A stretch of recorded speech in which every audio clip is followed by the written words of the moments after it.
It's time now for a special presentation of Yavapai Broadcasting News.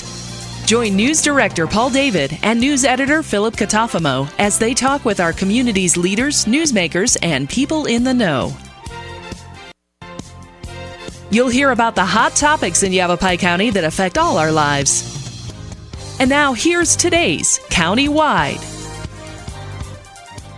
Welcome to Countywide. I'm Paul David. As always, it is great to have you in studio with us today. We're sitting down with the Yavapai County Health Department Director, Leslie Horton. Welcome back. Thank you for having me, Paul. I was going back through our Countywide information, and I think about how many times I've had you or Stephen on this year. Yeah, we've talked a lot about COVID-19. You know, we've had a lot of great other things to talk about in the past, and COVID-19 seems to have taken over 2020 in a lot of ways. It rules 2020. The West Nile virus, none of that stuff got a normal coverage as it does each year because COVID has been so much. Yeah. Let's get right into it. So I've noticed that the numbers have gone up considerably in Yavapai County over the past, I want to say, month. November 30th, which was after a weekend, I noticed the number increased 814 in one day, which of course is all the weekend numbers. But you were telling me before we started the show that our numbers are actually starting to go down, maybe. Yeah, that is the good news. And we had a difficult scenario there going into Thanksgiving weekend. Our cases had already risen to higher levels than we ever saw back in July, which our top days of cases back in July when we peaked, it was about July 7th, we had 50 to 60 cases a day, maybe at the most. Before Thanksgiving, we were seeing well over 100 cases a day leading into that weekend, knowing that families, friends, everybody gets together to talk about what they're thankful for and to be thankful for each other. And that is a difficult thing with COVID-19 because we knew that there was going to be a lot more exposure probably around that weekend. And sure enough, we did have a lot of people testing positive right there after Thanksgiving weekend. And yet we did see a day last week where about 300 people in one day tested positive in Yavapai County. That's the most we've ever seen by far. But since that day, we have been trending back downwards, and so that is a good sign. I really have no idea what will happen over Christmas because people, again, will convene. There's parties, there's other things, and we definitely recommend that people try to limit that, especially if they're of our vulnerable population, those who might be more prone to complications or even death from COVID-19. We want to make sure that those folks understand the risks. There's way more COVID in the community right now than we've ever had before. And getting together with family and friends, even if no one's sick at the time, this creeps right into those gatherings and can be devastating for families if someone is vulnerable in that family. So we do, continue to recommend that people limit gatherings, to limit those work parties and other things to make sure that they're not further spreading this. It's great to see those numbers coming back down. It's been trending downward now for almost a week, and we're happy to see that, but not sure what's going to happen over Christmas. School impact. That's had to have an impact as well because we were doing the distance learning, and then we open the doors again, the students are coming in. So I know kids don't tend to feel the effects of COVID-19 very much because it's something left for us to handle the adults. But it seems it doesn't matter that it doesn't show any symptoms in the child still can have it, and then of course they take it home. And contact tracing is got to be a difficult thing to try to do with this going on. It is. We do contact tracing, though. I've become a pro at it. We have several people within our department that are working both with workplaces and contact tracing and schools. Our schools, I have to give them kudos because they have done such an amazing job of upholding those mitigation measures that the state threw out there as, what we thought would work in the classroom. And sure enough, the classrooms have been a very protective place for COVID-19. However, when someone within a classroom maybe tested positive because of outside exposure, we still have to quarantine several people within that class that were in close contact with the individual who tested positive. Or if it's a teacher, sometimes it's the whole class that has to be quarantined. So we work through, though every scenario is so different, and we work through those quarantines and make those recommendations on who needs to go home, who could get tested, when they can get tested, and try to work through it. And truly the schools have done an amazing job in really keeping up with that. Sometimes it's daily that they're dealing with staff members or students who have tested positive based on exposures primarily outside of that school setting. But they've been able to keep it from spreading in the classrooms, which has been incredible. We've had very few times where there's actually spread from one student to another in the classroom. So that's been great. That's nice. I know one of the biggest challenges, I think, was Chino Valley Unified School District, and now Cottonwood, Oak Creek, and Clarkdale Jerome are both going to go back to distance learning after a week from Friday. But enough staff to actually take care, because you can't have students show up for school and half your staff is gone, because then it's just not safe, because kids will be kids. So I think that's another thing too. Steve King from Cottonwood Oak Creek School District, the superintendent there, he actually made mention in part of our news story that Philip wrote, is that they are looking for substitute teachers, and I think that's probably the case across all the districts. Across all the districts, and there's a shortage, and of course there's many people who don't want to substitute right now because their own health is a concern, or for other reasons. But the schools, though, those superintendents have some really difficult decisions right now. Today, we will mark our second straight week of substantial spread of COVID-19 in the community based on state metrics. And there's a lag time in those metrics. So those are about 2 to 3 weeks behind in terms of what that is reporting as to where we are today. And so those superintendents, many of them have consulted me, or I've been a part of their board meetings, to advocate for kids staying in school as long as they can, because we know that that's the best place for kids to receive education. It's safest. It's even a COVID-safe environment. Kids need to be in school for a lot of social and emotional reasons too. But a lot of the superintendents have been faced with that difficulty of saying, well, we can see that we're doing a good job here at the school of keeping COVID from affecting or from having a massive outbreak. They've done a great job, but they can't stop people from doing things on the weekend, getting together with family, all those things that create exposure outside of school. They bring it in, and what they've run into is staffing shortages, truly. You could quarantine a lot of students and still run school, but you can't quarantine a lot of staff and still run school. And so those superintendents are really, truly faced with a difficult decision. And as a health department, we're simply trying to support whatever they decide to do and make sure that it works for them, make sure we can try to get them back into in-person education as soon as possible. But they have every right at this point, especially today as we enter into the second straight week of substantial spread in all of those state metrics. They have a valid reason to go ahead and go to distance learning. I just try to encourage them to keep holding out as long as they can to keep those kids in school.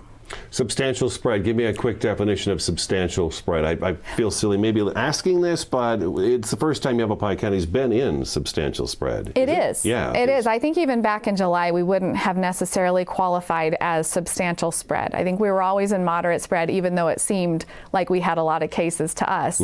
Now, substantial spread is over a 10% positivity rate in testing. For about the last few weeks, we've had almost 25% positivity rate, putting us well into substantial spread. It's over 100 cases per 100,000 people in our county. So we have 240,000 people in our county. And our rate per 100,000 had shot up. I think last week it was 372 per 100,000. I'm not sure what today is going to show in that metric, but it's hospitalizations too. So we look at those hospitalization rates, and they want to see less than 10% of the hospitalizations being from COVID-19. I know YRMC reported yesterday that they're about 43%, and VVMC has been upsides of 50% of their hospitalizations being from COVID. So we are well into substantial spread. Okay, all right. Before we take our first break, as of Wednesday, Yavapai County reported 7,251 positive cases so far since the pandemic, 2,859 recoveries, and 132 deaths. This is Countywide. We're sitting down with Yavapai County Health Department Director Leslie Horton. Stick around. Countywide back in just a couple minutes.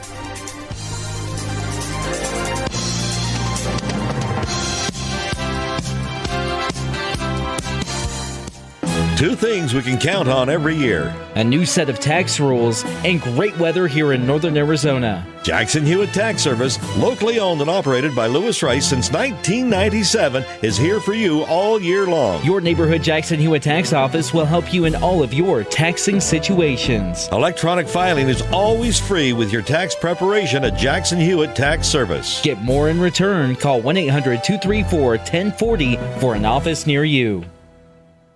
The EPA says C&B Construction ranks in the top 1% nationally. C&B Construction invites you to see what energy efficiency and indoor air quality can be. We have won another Department of Energy Innovation Award, and C&B Construction is the only contractor in the country to win 6 consecutive EPA Indoor Air Plus awards. Experience our zero-energy, move-in ready homes at Crossroads at Mingus. C&B Construction, locally respected, nationally recognized. Find out more at candbhomes.com.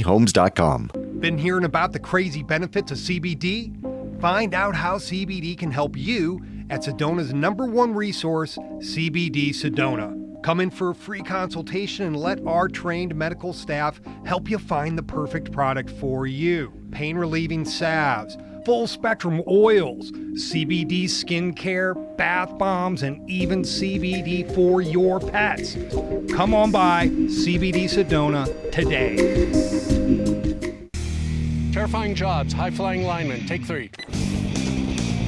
Josh, this is an absolutely terrifying job. Why do you do it? It's a very demanding job, but very rewarding and exciting. How much energy are you actually working with up there? 500,000 volts of electricity. It's definitely not my line of work. Does anything shock you? Yeah, distracted drivers terrify me.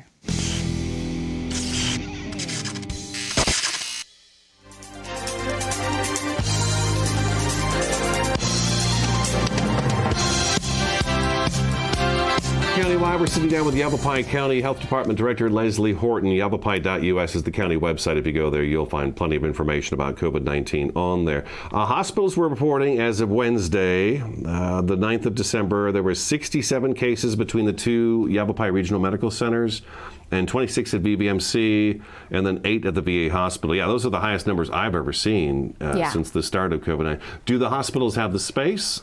I mean, you mentioned some percentages there, but these are ICU. These are COVID-19 cases specifically, right? These are people needing intensive support. And, you know, both hospitals have said that they have room for now. And both, though, are nearing capacity. And so it's concerning in that, you know, we hear a lot of very dramatic news across the nation of hospitals filling and people having to be supported elsewhere. Our hospitals have had the benefit of being very creative since July when we saw our first surge in cases. Both VVMC and YRMC have changed their planning. They've been able to clear space and clear beds for COVID-19, being, you know, in preparation for what we're seeing right now, which has been excellent and very helpful. I think both, had this happened in July, they would both be at capacity. Now, going into this surge in cases, even YRMC was explaining a new process where they have over 30 people who are actually being supported through telemed 24/7 at home. So they're able to have their docs support these folks at home where they're more comfortable, able to weather this. Those people would otherwise be hospitalized normally, but they're able to have that 24/7 support. Now, the really intensive cases, the ones that are very ill, they're in the hospital, and the hospital's been able to clear space for them. And now especially YRMC, and I think VVMC also has had to back off on many of the other elective type processes as they did back in July as well. Okay, that makes sense. And then I'll just reiterate this, but when you talk quarantine, and probably just a yes or no answer will work, but if I'm diagnosed and I'm positive for COVID-19, pretty much my entire household is technically positive for COVID-19. So when you say John needs to go home from school because he's tested positive from COVID-19, that doesn't mean everybody else in the household does what they do normally every day. Everybody in that household is supposed to quarantine for the 14 days? It is. Tested? Yes, and we did just learn that quarantines can reduce now to 10 days if someone does not come down with symptoms. But if someone in the household, let's say you test positive, that quarantine actually doesn't even begin till the last date of exposure for the rest of those folks. So it can be rather lengthy if a household starts coming down with COVID-19 one person at a time. That quarantine for everyone, except those who have cleared COVID-19, gotten through it, those people can go back to work, go back to school. But those that are just coming down with it, you just don't know when you're going to actually come down with symptoms, be contagious. And so it's gotten pretty complicated for some families. For most, though, the most difficult thing for people to get used to is, as, say, a mother like I am, and I have a job to do and kids to send to school. If I get sick, I'm used to still sending my kids to school and weathering the illness myself or getting some rest. With COVID-19, we have to retrain ourselves to say, oh, once I'm sick, everyone else in the household also needs to stay home. Right. And so that's been tough for the schools because we'll find out maybe a parent tested positive, but the kids are still in school. And then there's that risk for everyone else around them. So trying to retrain everyone to think, okay, with COVID-19, everybody has to stay home. Let's talk about something nice, hopefully, for people who are watching and listening, and that is Pfizer's vaccine has started to go out. Now, there was a story on the Associated Press yesterday that some folks that had received the vaccine were having, if they have bad allergic reactions, like I don't have allergic reactions to anything as far as I know, but there are people out there that do, and they were testing to see if maybe this vaccine is what is getting that allergic reaction to fire up. Yeah, allergic reactions and some side effects of the vaccine that are normal. But allergic reactions, they're actually saying there's been a couple people who had really severe allergic reactions after receiving the vaccine. And they said if someone has a history of allergies to a lot of things, that they should think about that and not probably get this vaccine yet until we figure out, and pinpoint what might be causing those allergic reactions. It's been a very select couple or a few people that have had those reactions, but if you're a person who has a lot of allergies to a lot of things, it might be something that you think about or think twice about. Most people, when they get that vaccine, it sounds like there's some pain at the injection site, similar to like a shingles vaccine or others that cause some pain where it's given, but it can also cause people to feel under the weather, so feel kind of run down and have some flu-like symptoms. And they say that's what's bolstering your immune system. But some people might need to lay low for a couple days thereafter getting the vaccine as well. So we're trying to figure out the dynamic of, when we go ahead and have that vaccine and can vaccinate the healthcare providers or first responders or those, how do we stagger that so that we don't, run into any issues with people not feeling well? We already have shortages in some of those areas. The flu shot does that to me every time too, where you're getting a little taste of it, your body's fighting it, so yeah, you do feel sluggish and out of sorts. So when does the vaccine arrive in Yavapai County? AP is saying today that Maricopa County and Pima County are getting their doses next week, at least 300 and some odd thousand of them. And then the week after that, it starts coming into all the other counties. Yeah, about 200,000, it sounds like, are coming of the Pfizer vaccine, but then additional Moderna vaccine when that one's approved. So what it sounds like right now is currently, and maybe as we speak right now, the FDA is reviewing Pfizer's application to have emergency use authorization. So what that'll do, and it may take some days after today to review everything that they've put forward, but the UK already approved theirs, and it looks like the FDA will have that approval in place possibly this week, maybe early next week, and then as soon as that happens, that vaccine's going to be coming out. Arizona is slated to get a couple 100,000 doses at least to start with, and those have to go into ultra low cold storage, massive storage sites initially as they're getting allocated out. And so we'll see, we expect to have vaccine hopefully around the end of next week, or into the week after that, possibly before Christmas. We will have vaccine here in Yavapai County. All right, let's take our second break. Yavapai County Health Department Director Leslie Horton in studio today. The website for the county is yavapai.us. We'll be back in just a couple minutes.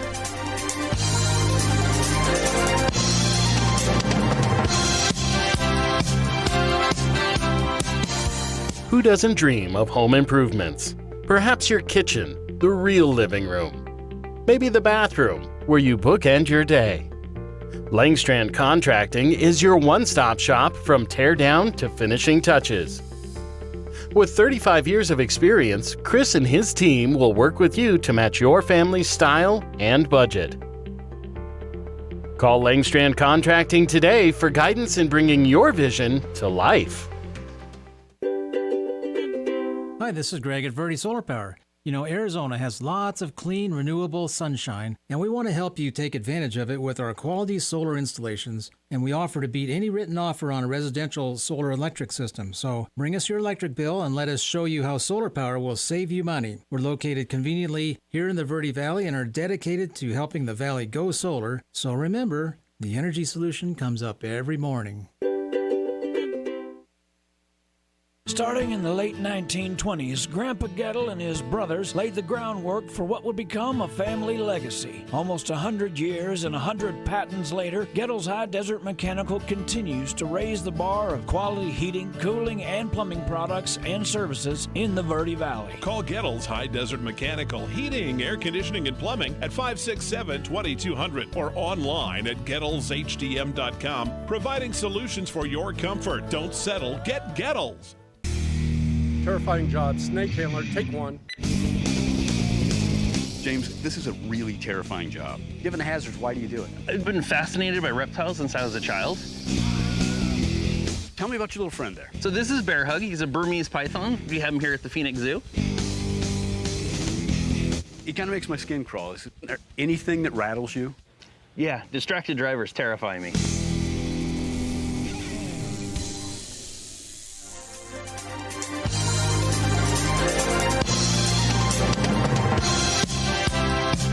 Welcome back to Countywide. We've got just a few minutes left in the program. Yavapai County Health Department Director Leslie Horton is in studio. You have a vaccine survey on the Health Department website, which is going to help you guys kind of decide how the public's feeling about. Yeah, we needed to gauge about how many people in our society want the vaccine. It's over 50% seem to want it in the general community. Within those targeted priority groups like healthcare providers, first responders, others like assisted living, long-term care sites, we're finding that there's, in some populations, healthcare providers, first responders, it's about 50-50. Want it or don't. In those long-term care facilities, it's a much higher majority of people that want that vaccine. Okay, and then as that comes along, Leslie will give us the information. We'll pass it along, most definitely. The other thing I wanted to reiterate is that we are not, the masks, the social distancing, stay home when you're sick, all of those things, it is not to stop COVID-19. We can't stop COVID-19. It's proven that. It's all over the world still right now, and it doesn't matter if it's hot or cold, it's everywhere. It was to slow the spread, and those are the words that we use, slow the spread. And we've got about a minute and a half left, but that is the goal, is to just keep it from overwhelming everybody who's involved with this right now, which is all of us. Right. You really want to slow the spread, and it does a few things that keeps our hospitals from being overwhelmed. And we all know what helps. But we also know that places that are even locked down or have really extreme mandates, they can't stop the spread. It's still spreading. And so we can do our part. Everybody needs to do their part to do what we're doing here, physically distancing, keeping sanitized work environments and washing your hands more often, staying home more often. But what it does is protect those who are vulnerable. Hopefully, if you're stopping the spread, there's not as much chance that your grandmother, your mother are going to catch this virus and possibly have severe complications, hospitalization, or die prematurely from it. And so we want to make sure that we're doing our best to slow it down. The vaccine's definitely going to help that and gives that level of protection for those who are vulnerable. And that's who truly is going to be adversely affected by this more often than someone who's younger, healthier. And so we want to make sure that those of advanced age with underlying health conditions, those people definitely can get this vaccine and give that added level of protection. We're out of time. But thank you for coming in. I know it's a busy year for the health department director for sure, and everybody involved in it. So thank you for coming in. Yavapai County Health Department Director Leslie Horton. The website again is yavapai.us. You can get to the health department website there and find that survey if you're interested in it. This is Countywide. Thank you for watching and listening, and we'll talk to you again next time.